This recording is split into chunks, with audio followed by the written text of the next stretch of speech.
que c'est l'heure de recevoir notre invité, l'invité de la matinale.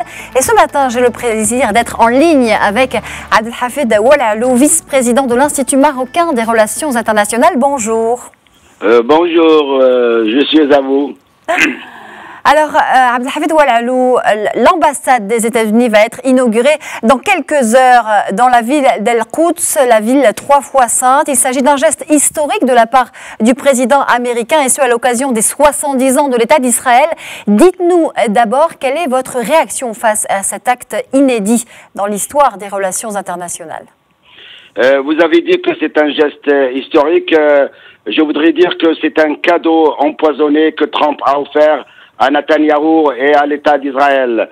C'est une journée historique pour le peuple palestinien devant cette décision qui a été condamnée par toute la communauté internationale, par les Nations Unies, le Conseil de sécurité. 14 pays au sein du Conseil de sécurité sur 15 ont condamné cette décision du président américain Trump concernant le transfert de l'ambassade américaine de Tel Aviv à Al-Quds comme capitale éternelle de la Palestine. Et vous avez remarqué que tous les pays ont manifesté hier, ont marché pour condamner cette décision, mais aussi pour exiger de la communauté internationale du respect de ce droit de retour pour les Palestiniens.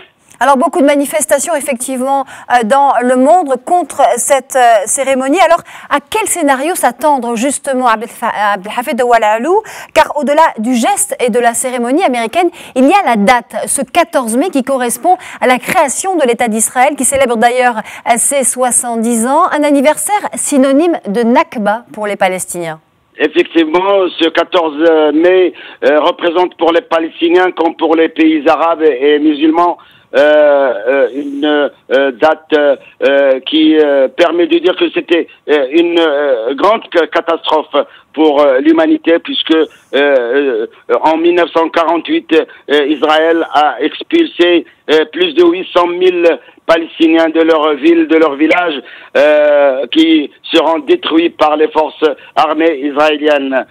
Et depuis, le peuple palestinien résiste et réclame son retour, ne serait-ce que appliquer la résolution numéro 194 qui a été votée par l'Assemblée générale des Nations Unies pour ce retour. C'était le 11 décembre 1948 que les Nations Unies se sont engagées à faire respecter ce droit, alors que l'État d'Israël refuse jusqu'à présent ce droit qui est un droit légitime pour les Palestiniens. Je peux vous dire que jusqu'à présent, nous avons 58 camps de réfugiés qui sont installés en Jordanie, au Liban, en Syrie, et ceci représente 45% des Palestiniens, avec 58% des Palestiniens qui vivent avec un taux de pauvreté dépassant les 60%. Voilà la situation qui prévaut en Gaza. Une bande de Gaza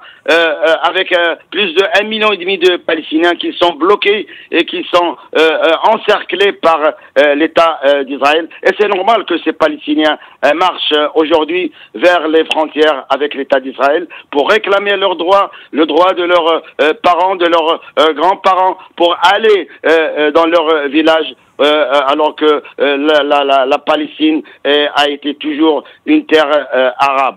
Alors, vous venez de parler des droits légitimes des Palestiniens. Alors, dans ce contexte, évidemment, le processus de paix est au point mort. Depuis la décision de Donald Trump de transférer l'ambassade des États-Unis dans la ville d'El-Quds, Mahmoud Abbas ne souhaite plus poursuivre les négociations. Quelle est votre analyse sur ce point? C'est pas Mahmoud Abbas, le président palestinien, qui refuse la paix.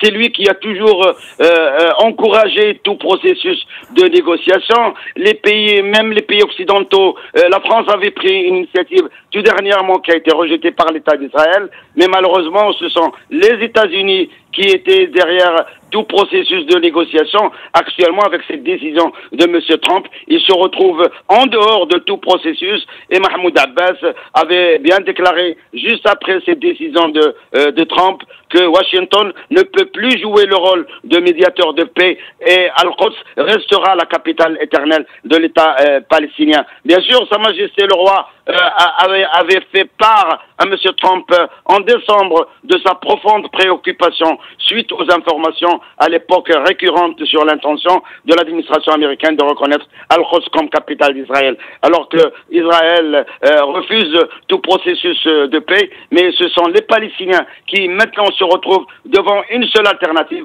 c'est la résistance. La résistance, qu'elle soit pacifique, qu'elle soit populaire, mais aussi une résistance armée que réclament les Palestiniens pour sortir de cette situation de blocage, que tout le monde avoue que ça ne peut que renforcer le camp de la radicalisation de la part et des Palestiniens, mais aussi des pays arabes. Alors, Abdelhafid Oualaalou, cette inauguration est critiquée par la plupart des chancelleries diplomatiques dans le monde. Alors, quel impact cet acte de la diplomatie américaine va-t-il avoir sur les relations entre Israël et les autres pays dans ce contexte électrique ? Avant de parler de cet impact qui sera, à mon avis, un impact négatif sur les relations entre les États-Unis et les pays arabes, malgré les relations économiques, politiques et financières avec plusieurs pays arabes, y compris les pays du Golfe, et y compris le Maroc, qui a des relations étroites avec des relations historiques avec les États-Unis. Malheureusement, nous sommes loin de cette poignée de main historique entre Yasser Arafat et Yitzhak Rabin. C'était le 13 septembre 1993, et après il y a eu l'accord d'Oslo qui malheureusement est tombé vraiment à cause de cette situation explosive dans cette région. Je peux vous dire que l'impact sera un impact sur tous les pays arabes, à commencer par les pays arabes du Moyen-Orient. Ça tombe mal aussi avec cette tension entre l'administration américaine et l'Iran sur l'accord nucléaire, et aussi ça ne peut que renforcer, comme je l'ai dit, toute forme de résistance que les autres appellent terrorisme. Voilà la situation qui est explosive, que le Conseil national, tout dernièrement réuni à Ramallah, le Conseil national palestinien, a même déclaré qu'il ne peut rester dans cette situation et qu'il remet en cause sa reconnaissance de l'État d'Israël tant qu'Israël ne reconnaît pas l'État palestinien tel que ça a été décidé, même par le plan de partage, c'était en 1947. Voilà une situation qui est vraiment explosive dans cette région. Ce n'est plus une date historique et de joie pour l'État palestinien, mais c'est aussi un début d'une situation vraiment explosive, et que les Palestiniens, comme les pays arabes, comme toute la communauté internationale, y compris les pays de l'Union européenne, y compris la France, Moscou, Pékin, tout le monde réclame la reprise des négociations pour trouver une solution politique équitable et pour rendre justice à ce peuple palestinien. Malheureusement, les positions de M. Netanyahou et de M. Trump n'encouragent pas à trouver une solution politique en ce moment, alors que tout le monde est convaincu que sans la reconnaissance de l'État palestinien, avec Al-Quds comme capitale, sans une paix juste et équitable pour ce peuple, il ne peut y avoir de paix et de sécurité dans cette région que vous connaissez avec... Abdelhafid Oualaalou, dernière question à présent concernant le rôle du Maroc justement sur la scène proche orientale dans ce contexte, et notamment au regard du leadership mené par le roi Mohamed VI pour défendre la ville d'Al-Quds et le droit des Palestiniens.